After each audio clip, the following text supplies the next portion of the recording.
கருப்பா, மண்டி கருப்பா, சண்டி கருப்பா, சங்கரி கருப்பா, சாராய கருப்பா, சுருட்டு கருப்பா, சூரி கருப்பா, சுளுந்து கருப்பா, ஓம் கருப்பா, ஓம் வேட்ட கருப்பா, வேங்க கருப்பா, ஓம் சாட்ட கருப்பா, சங்கிலி கருப்பா, ஓம் ஓம் காவல் தெய்வமே கருப்பா போற்றி, ஓம் காவல் தெய்வ கருப்பா போற்றி, ஓம் கருப்பே போற்றி, காவல் தெய்வ கருப்பா போற்றி, சர்வகாரியம் ஜெயமாக, ஓம் கருப்பா சர்வதடையின விலக, ஓம் கருப்பா போற்றி, ஓம் நமச்சிவாய.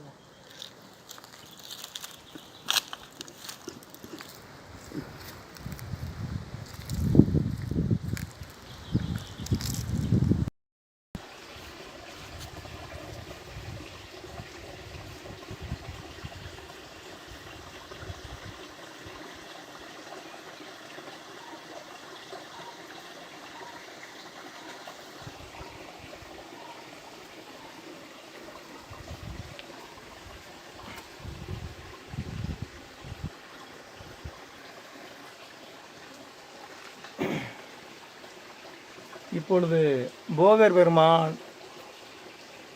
தனது நூலிலும் தன் சீடர்களுக்கும்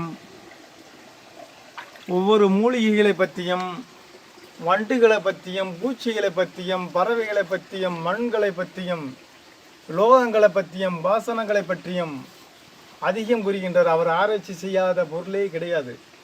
இப்பொழுது நான் பார்க்க வேண்டியது இந்த சுழல் வண்டு என்று சொல்லக்கூடிய ஒரு மாய வண்டு,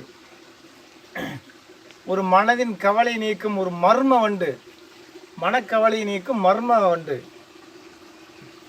இந்த சுழல் வண்டை நாம் வாய்ப்பு கிடைக்கும் போது அருவிகளிலோ நீரோடைகளிலோ சென்று மனம் அழுத்தம் உள்ளவர்கள், மனக்கவலை உள்ளவர்கள், இதை நாம் சஞ்சலம் அதிகம்பட்டு மனவேதனையில் உள்ளவர்கள் இந்த சுழல் வண்டை ஒரு 10 நிமிஷம் அமர்ந்து அதன் சுழல்வதை நாம் பார்த்து கொண்டே இருக்க வேண்டும்.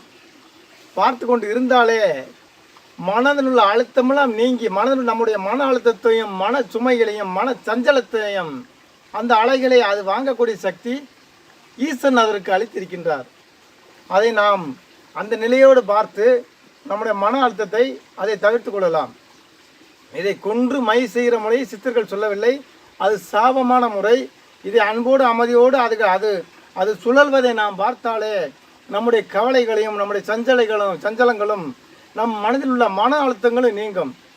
சுழல் வண்டு கெட்டதை சுழற்றி அடிக்கக்கூடிய ஒரு வண்டு என்பதனால் இதை சுழல் வண்டு என்று சொல்வார்கள். நீரில் அலைகளை பெருப்பெற்று நம்முடைய கெட்ட அலைகளையும் மன அழுத்தத்தையும் வாங்கக்கூடிய ஆற்றல் இந்த சுழல் வண்டுக்கு உண்டு. இதை கொள்வதால் சாவந்தான் விளையும் ஒழிய நன்மைகள் வராது. இதை அன்போடு பார்த்தாலே நம்முடைய மனச்சஞ்சலத்தை அது உள்வாங்கிக் கொள்ளும். நீங்கள் முறையாக செய்து வாருங்கள். கண்டிப்பாக மன அழுத்தமும் மனக்கவலையும் நீங்கி, மனச்சஞ்சலம் நீங்கிய மனம் புத்துணர்வாக இருப்பதை நீங்கள் காண்பீர்கள். சிறிது 10 நிமிடம் இதை பார்த்துவிட்டு பின்பு அதன் அருகில் அமர்ந்து நமச்சிவாய என்று நாம் தியானம் பண்ண வேண்டும். தியானம் பண்ணும்போது மிகப்பெரிய மன மகிழ்ச்சியும் தெய்வீக உணர்வையும் நீங்கள் உணர்வீர்கள் என்பது போகருடைய வாக்கு. ஓம் காளி, ஓம் நமச்சிவாய.